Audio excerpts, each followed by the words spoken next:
저는 말을 좀 아끼고 왜냐면 아는 게 없으니까 네네. 전문가들에게 마이크를 좀 드릴 텐데 도대체 어떻게 이 커뮤니티들은 세를 확장했는지 어떤 전략들을 갖고 있었는지 왜냐하면 지금도요 전 초등학교 선생님들한테 얘기를 들으면 노무현 전 대통령 관련해 가지고 무슨 뜻인지도 모르는데 막 조롱하는 노래로 막 논대 지금도 뜻도 모르고 한데 이 그렇게 스며드는 거거든. 맞습니다. 너무 저는 소름 끼쳤거든요. 이제부터 두 분이 알아서 소개를 좀 설명해 주세요.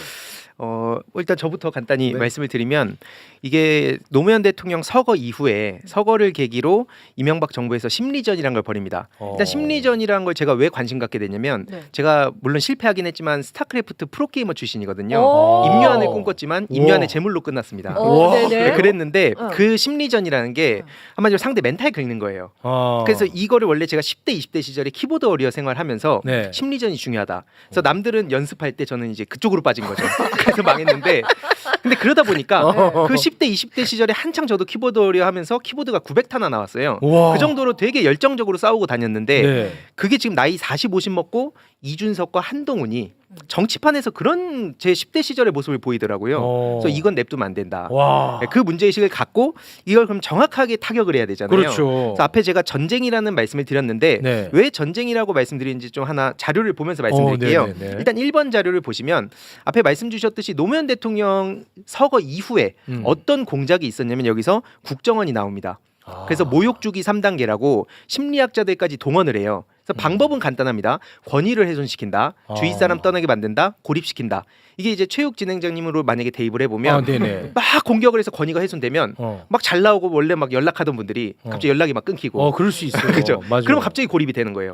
이게 특히 노무현 전 대통령한테 그렇게 공격이 갔고 이후로 민주진영의 유력한 정치인들한테도 그게 반복됐다는 걸 확인하게 된 겁니다. 와. 그래서 감히 심리전이 이런 식으로 쓰이고 있었어? 나 그냥 게임에서 쓰이는 건 줄 알았는데 정치에서 심지어 국가 공권력을 동원해서 그것도 정보기관이 이런 일을 벌여? 라는 그 충격에 빠져서 아 이게 알고 보니까 이명박이 이런 판을 깔았고 그 위에 올라탄 게 이준석이구나. 이준석이 이걸 만들었다고 하는 것도 사실 과대포장입니다. 이명박이 그 국가 공권력을 동원해서 지난 16년간 이런 판을 깔아놓은 거예요. 그래서 이렇게 놀이문화로 만든 거죠. 놀이문화로 진짜 그야말로 국가적으로 판을 깔았구나. 맞습니다. MB 때. 예. 그 판 위에 올라타서 본인의 정치적 위상을 높인 게 이준석으로 보신다는 거군요. 맞습니다. 와, 이거 굉장히 아니 그럼 그 20대들은 게임인 줄 알고 같이 하다가 알고 보니까 내가 그런 식으로 하는지 몰랐는 거야 아니면 나중에는 알게 되는 거예요? 이게 처음에는 이게 문제가 있는 것 같은데 이따가 또 1배 말씀 주시겠지만 네. 가랑비 옷젓듯이가 저들의 핵심 전략 중에 하나였거든요. 어. 그래서 게임, 유머, 그다음에 성인물 이걸 기반으로 해서 슬슬 파고듭니다.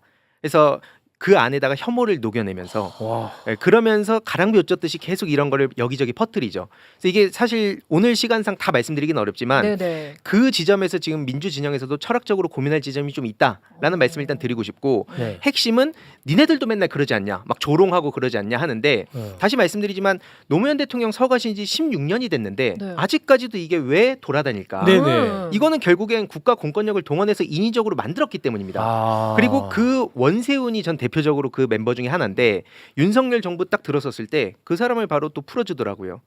그러니까 이런 신호들이 되게 많았습니다. 이게 자연 발생적으로 생겨난 게 아니라는 겁니다. 네. 굉장히 무서운데. 제가 갑자기 궁금한 게 너무 많은데 네. 이준석 같은 경우는 젠더 갈등을 굉장히 많이 활용한다고 저한테는 보이거든요. 네. 그리고 FM 코리아도 결국은 제가 생각할 때는 반페미를 기치로 해가지고 하나가 된 커뮤니티라고 저는 보이는데 그 젠더 갈등은 어떻게 활용을 하게 된 거예요?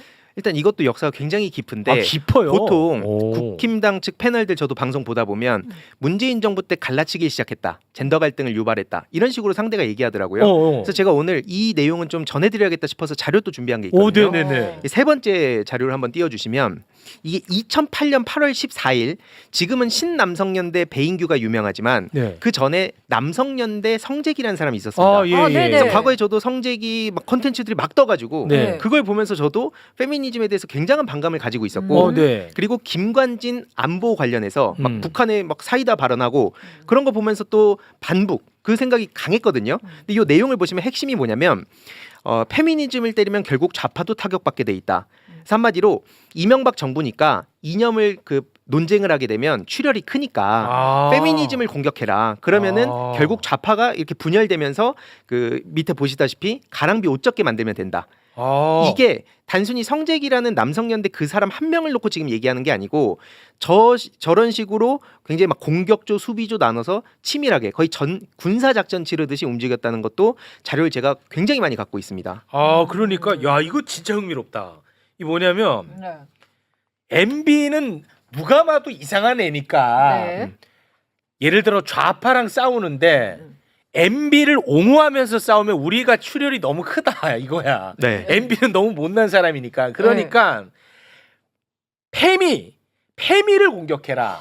그러면은 좌파도 자연스럽게 가랑비에 옷 젖게 만들 수가 있다. 네, 맞습니다. 이것을 성재기 씨가 발언을 했다는 거예요?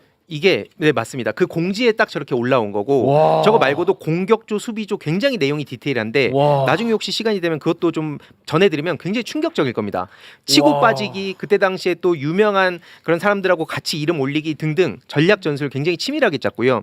결국 그런 세력들이 쭉 타고 와서 지금까지 왔다 보시면 됩니다. 아니 제가 왜 계속 이 놀라냐면 아까 잠깐 말씀을 하셨지만 이준석을 키운 것에는 문재인 정부의 책임도 있다라는 얘기를 지금 많이 하거든요, 실제로. 그러니까 문재인 정부 시절에 너무 남성들을 외면했다. 네. 이제 그러다 보니까 그 반발에 이준석이 나온 거고 FM 코리아 애들이 이렇게까지 반발하는 거다라는 얘기를 많이 하거든요, 네. 지금도. 근데 이거는 2008년이잖아. 맞습니다. 문재인 정부랑 아무 관련 없네. 맞습니다. 그러니까 문재인 정부에서 정확히 비판을 하려면 남성들의 목소리를 왜 그렇게 잘 경청하지 않았냐, 그렇죠. 왜 미흡했냐라는 네. 비판은 전 받을 수 있다 봅니다. 네네. 다만 그때 시작했다는 건 팩트가 틀렸다는 아. 거죠. 이런 식으로 굉장히 치밀하게 움직이는데 제가 그 5번째 사진 간단히 보여드리면 와. 이게 국정원만 문제가 있는 게 아니고요. 국가 조직 보시면은 군대도 엮여 있고요. 경찰까지 동원해서 여론 조작을 합니다. 이게 청와대 내에 사이버 컨트롤 타워를 만들어요. 그래서 이명박한테 매일 보고를 합니다. 근데 어떤 보고를 하냐면 예를 들어서 대규모 시위 집회가 열리잖아요. 그러면 이거 시민들이 불편하잖아. 이런 식으로 여론을 조성하라는 거. 경찰도 거기에 따라서 움직입니다. 저는 그때 이 사실을 알고 너무 충격을 받았어요. 민중의 지팡이인 줄 알았는데 네. 저도 의경 출신이었거든요. 네. 뭐 뭔가 국가를 위해서 하는 게 아니라 결국 이명박을 위해서 그리고 국민들을 이렇게 분열시켰구나. 그래서 저는 모든 사회의 악을 쫓다 보면 이명박이 나옵니다. 저 이번 대선에 이명박이 막 무슨 뭐 원로 대접 받는 거 보면서 잠이 안 오는 거예요. 지금 전 다음 5년을 준비하고 있습니다.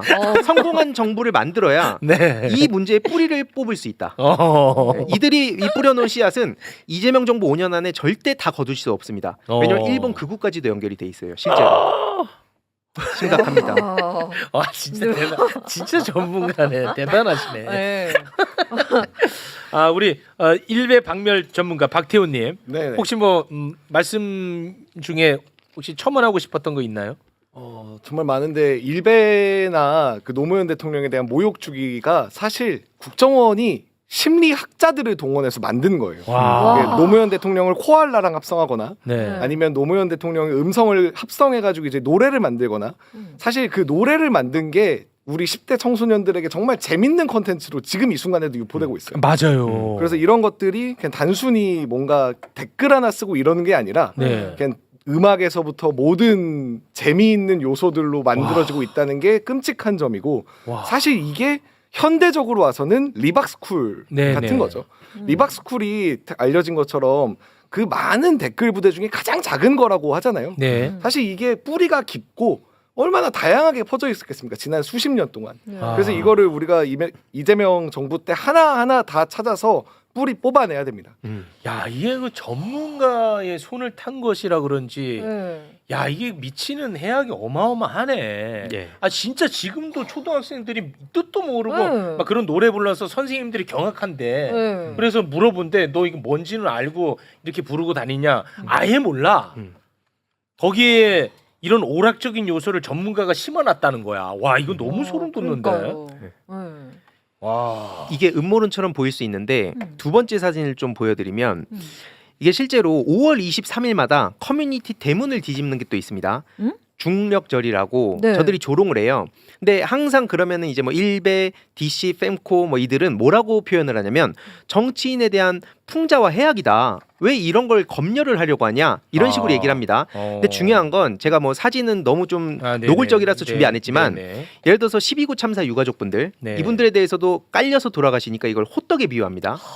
이런 식으로 이게 사실은 제가 그동안 고민이었던 게 뭐냐면 너무 노골적이잖아요. 네. 이거 말고도 무수히 많거든요. 근데 이걸 방송에서 말씀드리면 듣는 분들이 너무 힘들잖아요. 힘들다, 그래서 제가 우회해서 그동안 표현을 했어요. 정치인들 만나서도. 지금 너무 근데 힘들어. 그러니까 에이 뭐 애들끼리 노는 거지 이렇게 보니까 제가 이제는 더 이상 이걸 방치해서 안 된다. 노골적으로 해서 하나의 사례를 말씀드린 겁니다.